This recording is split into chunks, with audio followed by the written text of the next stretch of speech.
رمضان کا سلسلہ زبیر صاحب کا میں شکر گزار ہوں کہ وقت نکال رہے ہیں، اور میری بڑی پرانی ایک خواہش تھی، بلکہ آپ نے 247 کے ویڈیو سے پہلے ایک وہ اشتہار قسم کی چیز آپ دیکھ لوں گے ربنا کا جو آتا ہے. میری بڑی پرانی خواہش ہے کہ یہ جو دعائیں ہیں قرآن کی وہ ہر کوئی سمجھے، اور میں یہ سمجھتا ہوں کہ اس سے بہتر الفاظ نہیں ہو سکتے اللہ تعالیٰ سے اللہ تعالیٰ کو مخاطب کرنے کے لیے، اللہ سے بات کرنے کے لیے، اللہ سے مانگنے کے لیے. تو بڑی پرانی میری خواہش تھی کہ ان دعاؤں کو بڑی تفصیل سے اور تشریح کے ساتھ سمجھا جائے کہ ان کا شان نزول کیا ہے اور اس کی تاثیر کیا ہے. تو زبیر صاحب کو بہت شکریہ کہ انہوں نے وقت نکالا اور یہ سلسلہ میرے ساتھ کر رہے ہیں. زبیر صاحب آیت کریمہ سے شروع کرتے ہیں، کیونکہ میں یہ سمجھتا ہوں کہ آیت کریمہ وہ ان دعاؤں میں سے ہے کہ آئی تو ایک نبی کے لیے، لیکن الفاظ بہت ہی سبمیشن کے ہیں. جی بسم اللہ الرحمن الرحیم. سورہ انبیاء کی یہ ہے آیت کریمہ، سورہ انبیاء آیت نمبر 87، اور یہ ہے لا الہ الا انت سبحانک انی کنت من الظالمین. بہت سمپل سی چھوٹی سی آیت ہے 87، اور حضرت یونس علیہ السلام کی یہ دعا ہے، ان کے نام سے ہی منسوب ہے یہ. اس دعا کا پہلے تو سمپل سے ترجمہ سمجھ لیتے ہیں کہ لا الہ الا انت، نہیں ہے کوئی معبود سوائے تیرے، سبحانک تو پاک ہے. معذرت، سبحان کا تو پاک ہے یا سبحان تیری تعریف؟ سبحان وہ حمد کا اگر ہوگا تو تیری تعریف ہے، سبحان کا ہوگا تو تو پاک ہے.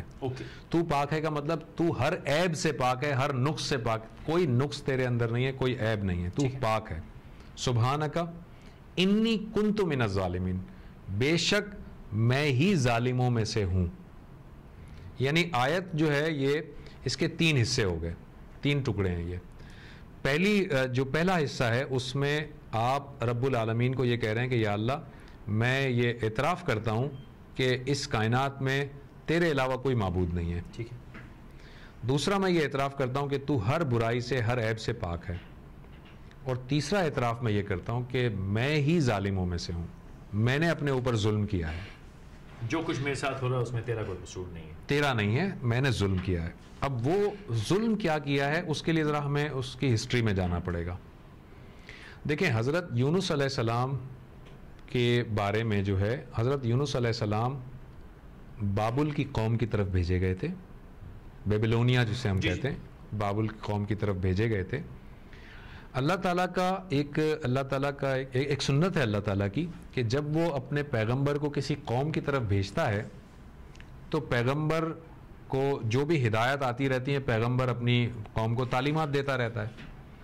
اور عام طور پر ہم نے دیکھا ہے، قرآن کو پڑھ کر پتہ چلا کہ عام طور پر قوموں کا رویہ یہ ہوتا ہے کہ وہ پیغمبروں کو جھٹلاتے رہتے ہیں، پیغمبروں کی بات نہیں مانیں گے، ہٹ دھرمی اختیار کریں گے، ضد اختیار کریں گے.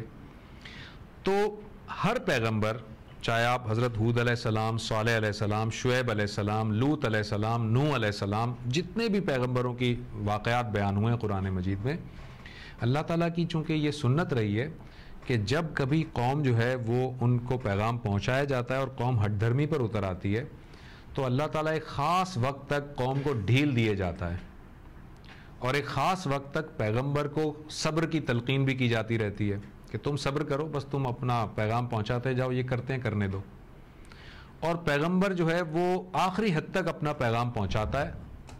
اور جب اللہ تعالیٰ اپنی علم کی بنیاد پر یہ فیصلہ کر لیتا ہے کہ اب یہ قوم جو ہے وہ واپس نہیں آئے گی، یا یہ قوم اب سدھرنے والی نہیں ہے، تو پھر اللہ تعالیٰ پیغمبر کو بتاتا ہے کہ تم اور تمہارے ساتھی اس قبیلے سے، اس بستی سے، اس قوم سے الگ ہو جاؤ، کیونکہ اب اللہ تعالیٰ نے اس کو نیست و نابود کرنے کا فیصلہ کر لیا ہے، ارادہ کر لیا ہے. جتنی بھی قومیں ہوئیں اسی بنیاد پر اللہ تعالیٰ نے فیصلہ کیا. اہل ایمان کو اللہ تعالیٰ نے بچایا. کسی قوم پر زلزلہ آیا، کسی پر پتھروں کی بارش ہوئی، کسی پر کوئی بجلی کا کڑکا آیا، مختلف قسم کے یہ عذاب آتے رہے. آپ کچھ پوچھنا چاہ رہے ہیں؟ نہیں، میرا دماغ ایسے مطلب ہر چیز جو ہے میں پاکستان کے ریفرنس میں دیکھتا ہوں اور پاکستانیوں کے ریفرنس میں دیکھتا ہوں ہر چیز، کیونکہ میری ایک obsession ہے کہ شاید مستقبل سدھر جائے. لیکن جو آپ باتیں کر رہے ہیں اس سے مجھے مستقبل بڑا تاریخ دکھ رہا ہے. فرمائیے، آپ سمجھ گئے میں کیا کہہ رہا ہوں؟ تو یہ اللہ تعالیٰ، میں سمجھ گیا. تو یہ اللہ تعالیٰ جو ہے اس کی سنت رہی ہے کہ وہ ہر قوم کو آزماتا ہے. پیغمبروں کے ذریعے تعلیمات آتی ہیں, شارٹ کر لیتا ہوں, پیغمبروں کے ذریعے تعلیمات آتی ہیں, ایک وقت تک اللہ تعالیٰ ان کو آزماتا ہے, اس کے بعد اللہ تعالیٰ جب طے کر لیتا ہے کہ اب اس پہ عذاب نازل کرنا ہے تو اہل ایمان کو اللہ تعالیٰ ہمیشہ بچا لیتا ہے اور پھر اس قوم پر عذاب آ جاتا ہے اور قوم ہلاک ہو جاتی ہے. یہ اللہ کی سنت رہی ہے. ٹھیک ہے. لیکن ایک بات یاد رکھنے کی ہے کہ ان تمام پیغمبروں کو جن کا میں نے نام لیا, حضرت لوط علیہ السلام, صالح علیہ السلام, ہود علیہ السلام, شعیب علیہ السلام, ان تمام پیغمبروں کے لیے کی ذمہ داری ہے کہ وہ اپنی قوم اور اپنے قبیلے میں اس وقت تک کھڑے رہیں گے, اس وقت تک تعلیمات دیتے رہیں گے جب تک کہ اللہ کا فیصلہ نہیں آئے گا. ٹھیک ہے. حضرت یونس علیہ السلام کے بارے میں ہوا یہ کہ ان کو بھی قوم کی طرف بھیجا گیا, ان کو بھی توحید کی تعلیم دی گئی, ان کو بھی بتایا گیا کہ اپنی قوم کو یہ چیزیں بتاؤ, اور وہ انہوں نے بتائیں. لیکن دوسری قوموں کی طرح ان کی قوم نے بھی ان کو جھٹلایا کہ جی ہم نہیں مانتے, یہ ہے سرکشی کی. حضرت یونس علیہ السلام سے ایک غلطی کیا سرزد ہوئی کہ وہ جب قوم کو بتاتے رہے تو ان کا جو صبر کا پیمانہ ہے نا وہ لبریز ہو گیا, اور انہوں نے اپنے طور پر فیصلہ کر لیا کہ یہ قوم اب سدھرنے کی نہیں ہے. اللہ تعالیٰ کی وحی کا انتظار نہیں کیا, اور انہوں نے چونکہ اپنے طور پر یہ فیصلہ کر لیا تو وہ اپنے ہی طور پر اس قوم سے نکل کر دوسرے علاقے کی طرف چلے گئے. اللہ کی وحی کا انتظار نہیں کیا. بہت امپورٹنٹ بات ہے, اور صرف یہ ان پیغمبروں کا یہ یعنی صرف حضرت یونس علیہ السلام کا یہ ہمیں ذکر ملتا ہے. کسی پیغمبر نے کبھی بھی اپنی قوم کو کتنے بھی مشکل حالات ہوں نہیں چھوڑا جب تک کہ اللہ کا فیصلہ نہیں آیا.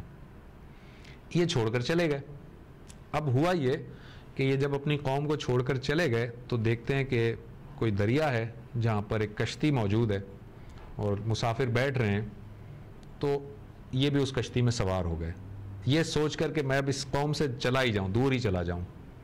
یہ سوار ہو گئے. وہ کشتی آگے گئی اور بھنور میں پھنس گئی, طوفان میں پھنس گئی.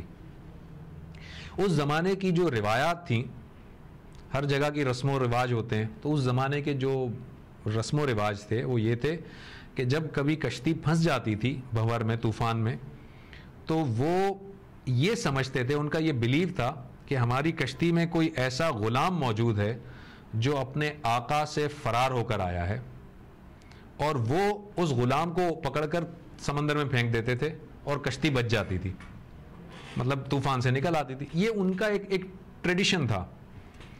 تو جب یہ کشتی بھنور میں پھنس گئی تو لوگوں نے کہا کہ بھائی ہمارے درمیان کوئی ایسا شخص تو نہیں ہے کہ جو اپنے آقا کو چھوڑ کر فرار ہو کر آ گیا ہو. تو کسی نے یس میں جواب نہیں دیا. لیکن حضرت یونس علیہ السلام کے دل میں اس وقت یہ بات آئی کہ میں وہ غلام ہوں جو اپنے اس آقا کی مرضی کے بغیر اپنی قوم کو چھوڑ کر آیا ہوں. عطا کلامی, اب سے 3-4 بیٹھک پہلے آپ نے کہا تھا کہ اللہ کا محبوب بندہ جب غلطی کرتا ہے تو اس کو فوراً کھٹکا ہوتا ہے. ایگزیکٹلی, اللہ یاد آتا ہے. تو فوراً دل میں آیا, بالکل دل میں آیا. اور چونکہ وہ اللہ کے پیغمبر تھے, عام انسان نہیں تھے. ایک عام انسان کا ویژن کچھ اور ہوتا ہے, اس کی دانش کچھ اور ہوتی ہے, اور ایک پیغمبر کا ویژن کچھ اور ہوتا ہے. تو وہ پیغمبر تھے اللہ تعالیٰ کے, تو انہیں فوراً خیال آ گیا اور انہوں نے برملا اس کا اظہار کر دیا. ان کشتی والوں سے کہا کہ میں ہوں وہ غلام جو اپنے آقا کی مرضی کے بغیر آیا ہوں. اب تاریخ کو اگر پڑھیں گے نا, ریکارڈ آپ پڑھیں, تو کشتی والوں نے ان کا چہرہ دیکھا, بڑا نورانی چہرہ. پیغمبر کے چہرے پہ ظاہر ایک نورانیت ہوتی ہے. کشتی والوں نے ان کا ایکسیپٹ نہیں کیا ان کا آرگومنٹ. انہوں نے کہا کہ نہیں, آپ نہیں ہو سکتے کہ آپ چھوڑ کر آئیں, آپ لگتا نہیں ہے ایسا. انہوں نے کہا نہیں, میں ہی ہوں. تو کشتی والوں نے اب تاریخی روایات کے مطابق قرآن اندازی کی, قرآن ڈالا. سب جو بھی لوگ تھے ان سب کے نام لے کے قرآن ڈالا گیا. قرآن ڈالا گیا اور قرے میں نام نکلا حضرت یونس علیہ السلام کا, انہی کا نام نکلا. انہوں نے کہا دیکھو میں نے کہا تھا کہ میں ہی ہوں. تو 2 یا 3 مرتبہ جو ہے وہ ڈرا کیا گیا, قرآن اندازی کی گئی اور انہی کا نام نکلا. تو بالآخر حضرت یونس علیہ السلام نے خود ہی اس کشتی سے چھلانگ لگا دی, دریا میں چھلانگ لگا دی.